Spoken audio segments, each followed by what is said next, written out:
ఓం శ్రీ మాత్రే నమః. మంగళ స్వరూపిణి సకల భక్త మనోరంజని ఆ కంచి కామాక్షి మాత పాద పద్మాలకు నమస్కరిస్తూ ఈరోజు మనము ఒక అద్భుతమైన ఆధ్యాత్మిక లోకంలోకి అడుగు పెట్టబోతున్నాం. జగద్గురు ఆదిశంకరాచార్యులు మనకు ప్రసాదించిన అమృత భాండాగారం సౌందర్యలహరి. అందులోని ప్రతి శ్లోకం ఒక మంత్రం, ప్రతి అక్షరం ఒక శక్తి. విశేషించి ఈ 19వ శ్లోకం సామాన్యమైనది కాదండి. ఇది అమ్మవారి కామకళా రహస్యాన్ని విప్పి చెప్పే పరమ దివ్య ఔషధం. ఎవరైతే ఆ జగన్మాతను తన హృదయ పీఠంపై నిలుపుకోవాలని తప్పిస్తారో, ఎవరికైతే ఈ ప్రపంచాన్ని తన భక్తితో తన ఆత్మశక్తితో జయించాలని ఉంటుందో, వారి కోసం శంకరులు అందించిన దివ్య ఔషధం ఈ శ్లోకం. కళ్ళు మూసుకుని మనమందరము ఒక్క నిమిషం ఆ తల్లి మందహాసాన్ని మన మనస్సుల్లో ఊహించుకుందాం. ఆ తల్లి కరుణా కటాక్ష వీక్షణలు మనందరిపై ప్రసరిస్తున్నట్లు భావన చేస్తూ ఇప్పుడు ఆ అత్యంత రహస్యమైన శ్రీ విద్యా తత్వాన్ని, ఆత్మవిద్యను బోధించే శ్లోకాన్ని మనమందరము ఏకాగ్రతతో విందాం. ముఖం బిందుం కృత్వా కుచయుగమదస్థస్య దదదో హరార్ధం ధ్యాయేద్యో హర మహిషితే మన్మదకలాం ససద్య సంక్షోభం నయతి వనితా ఇత్యతి లఘు త్రిలోకీమప్యాసు భ్రమయతి రవీందూస్తనయుగాం. విన్నారు కదా? ఈ శ్లోకంలోని అక్షర అక్షరం ఒక మంత్రం. దీని వెనుక ఉన్న అర్థం సామాన్యమైనది కాదు. ఇది ఒక ఆత్మ విద్య. ఈ వీడియోలో మనము అత్యంత రహస్యమైన కామకళా ధ్యానం గురించి తెలుసుకోబోతున్నాం. ఇప్పుడు ఈ అద్భుతమైన శ్లోకంలోని నిగూఢ అర్థాన్ని విపులంగా తెలుసుకుందాం. ముఖం బిందుం కృత్వా. ముఖం అంటే అమ్మవారి ముఖం. బిందుం కృత్వా అంటే ఒక బిందువుగా ఊహించుకోవడం అన్నమాట. అంటే ధ్యానం చేస్తున్నప్పుడు అమ్మవారి ముఖాన్ని ఒక దివ్య బిందువుగా ఊహించాలన్నమాట. కుచయుగం అధస్తస్య. కుచయుగం అంటే 2 అక్షోజాలు. అధస్తస్య ఆ బిందువు క్రింద, అంటే ఆ బిందువు కింద 2 అక్షోజాలు ఉన్నట్లు ధ్యానం చేసుకోవాలి. తర్వాత తదదో హరార్థం. తదద అంటే దాని కింద, హరార్థం అంటే శివుని అర్ధభాగం అన్నమాట. అంటే దాని కింద శివతత్వం ఉన్నట్లు ధ్యానం చేసుకోవాలన్నమాట. ధ్యాయేద్యో హరమహిషితే మన్మద కలాం. హరమహిషి అంటే ఎవరు? శివుని భార్య అయినటువంటి పార్వతీదేవి అన్నమాట. మన్మద కళ అంటే మన్మధుని యొక్క ఆకర్షణ శక్తి.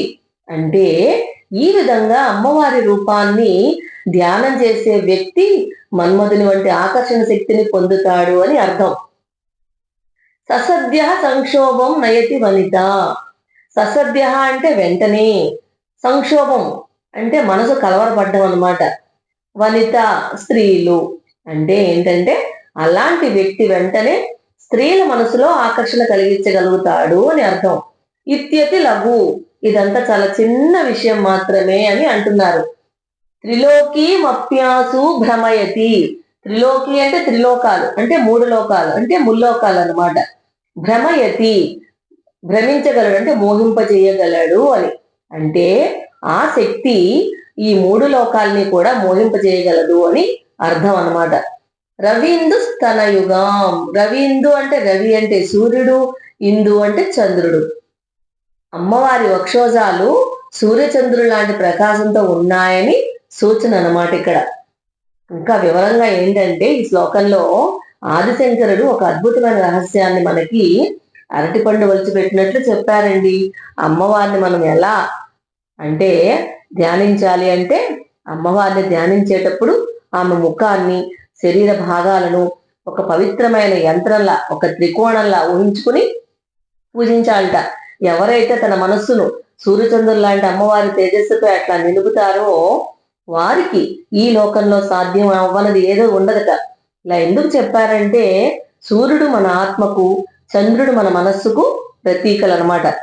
ఈ రెండింటినీ కలిపి ఆ తల్లి ముఖం అనే పరమాత్మ వెలుగులో లీనం చేయడమే నిజమైన భక్తి. అంటే ఏమిటి? మనసు ప్లస్ ఆత్మ ఈ రెండు ఒకే దివ్య మూలంలో లీనం అవ్వాలన్నమాట. అలా లీనం అవ్వడమే అదే శివాశక్తుల ఏకత్వం అన్నమాట. ఇలా కనుక ధ్యానం చేస్తే వ్యక్తి లోపల ఒక అద్భుతమైన తేజస్సు పుడుతుందిట. ఆ తేజస్సు ఎలా ఉంటుందిట? ఎంతటి వారైనా అంటే వారు మాట్లాడకపోయినా చూడగానే ఆకర్షణ కలుగుతుందిట. శ్లోకంలో వనితలు ఆకర్షించబడతారని చెప్పారు కదా, అది కేవలం ఉదాహరణ మాత్రమేనండి. అది చిన్న విషయం అంటున్నారు శంకర్లు. అసలు ఏంటంటే విషయము, అటువంటి వ్యక్తి 3 లోకాలను కూడా ప్రభావితం చేయగలడు అని అర్థం. ఇదేమి వశీకరణ విద్య కాదు, ఇది ఆత్మ విద్య. అంటే ఆత్మ విద్య అంటే అమ్మవారిని ధ్యానం ద్వారా మన మనసులోని చైతన్యం మేల్కొంటుంది అనమాట. అప్పుడు మనిషి ముఖం వెలిగిపోతూ ఉంటుందిట.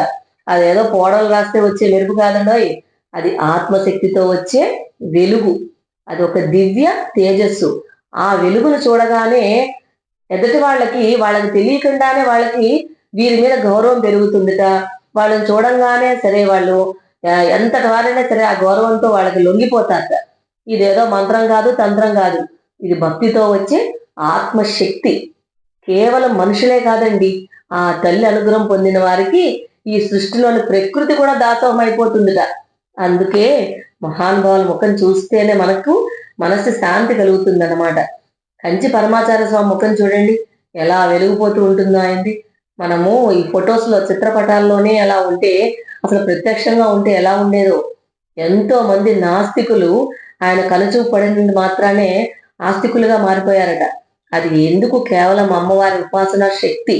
చూపు మాత్రం చేతనే లోకాలు వశమైపోయే శక్తి ఆ అమ్మ పాదం పట్టుకున్న వారికి వస్తుందిట. వారి చూపే మనసుని మార్చేస్తుంది. ఇది అమ్మవారి ఉపాసనా శక్తి అన్నమాట. మొత్తానికి ఈ శ్లోకం చెప్పేది ఏంటంటే, ఈ శ్లోకము శ్రీ విద్యలోని అత్యంత రహస్యమైన కామకళా ధ్యానాన్ని వివరిస్తుందిట. బాహ్యంలో ఇది వశీకరణ విద్యలా అనిపిస్తుంది, కానీ అంతరార్థంలో ఇది ఆత్మ విద్య అన్నమాట.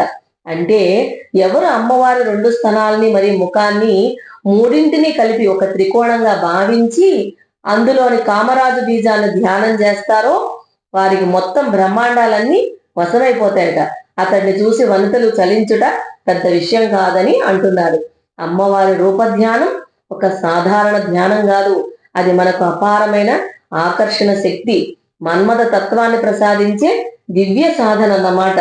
మనస్సుని ఆత్మని అమ్మవారి బిందు రూపంలో కలిపి గనక మనము ధ్యానం చేస్తే మనిషి లోపల దివ్య శక్తి వెలుగుతుంది. అప్పుడు అతను లోకాన్ని కాదు తనను తాను జయిస్తాడన్నమాట. అదండి ఈ శ్లోకంలోని అంతర్లీన రహస్యం.